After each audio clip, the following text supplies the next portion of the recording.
Hey guys, this is Connor with Conquest HP. So this is the Scorpion and the Fire Hydrant. It's a combined drill. The idea behind this drill is to teach you to stabilize your core, stabilize your spine, and really rely on the hip for mobility instead of compensating by using your lower back, your SI joints, that kind of thing, to find extra mobility there.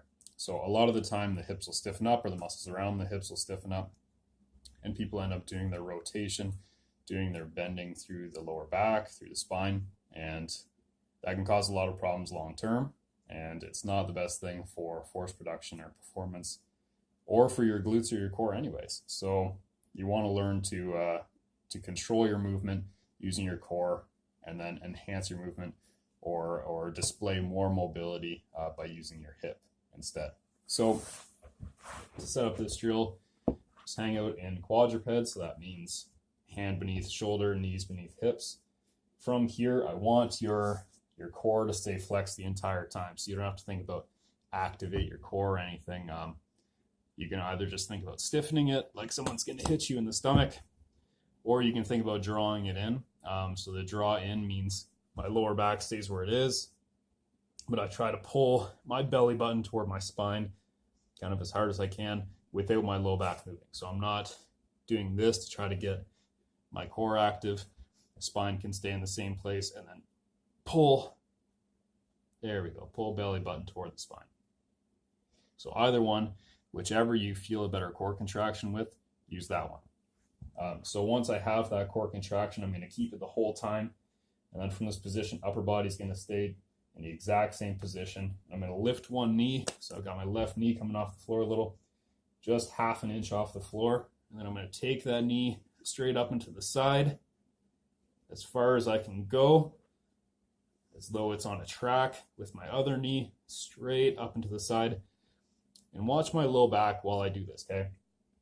I'm keeping my core stiff, and that means that my low back is not moving anywhere. So when I see someone do this and they do this poorly, this is the fire hydrant, what they're doing is rotating through their low back. The low back is doing the twisting.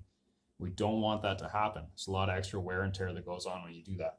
So stiffen the core, low back goes nowhere. Maybe my leg has slightly less range of motion this way, but I know it's all coming from the hip, which is what we want with this drill. So that's the fire hydrant piece of it. Like a dog at a fire hydrant, but actually dogs do it wrong. Well, yeah, maybe they get away with it for different reasons. But the scorpion part of it, I'm going to do the same thing, same position, same core activation.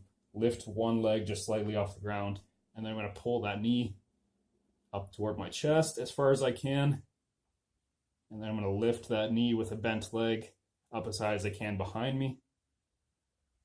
And then just go through that range of motion back and forth. So knee to chest, and then knee up and back behind me.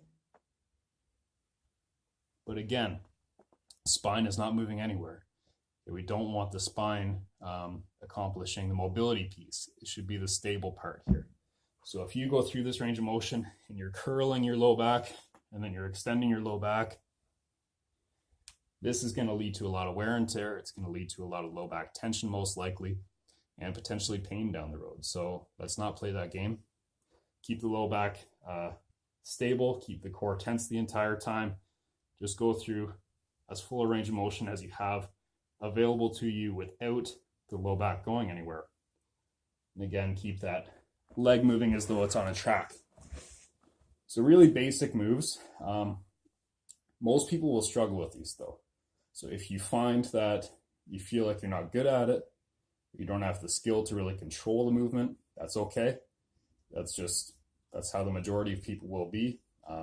Bad habits kind of show up on their own over time, and with drills like that, they'll just keep getting worse. So work on it until you can control it, and then apply those principles to your squats, to your deadlifts, to anything else you're doing in the gym, or with more intensity in sport, whatever it may be. And don't forget to hit like and subscribe, and like I said, apply this to life.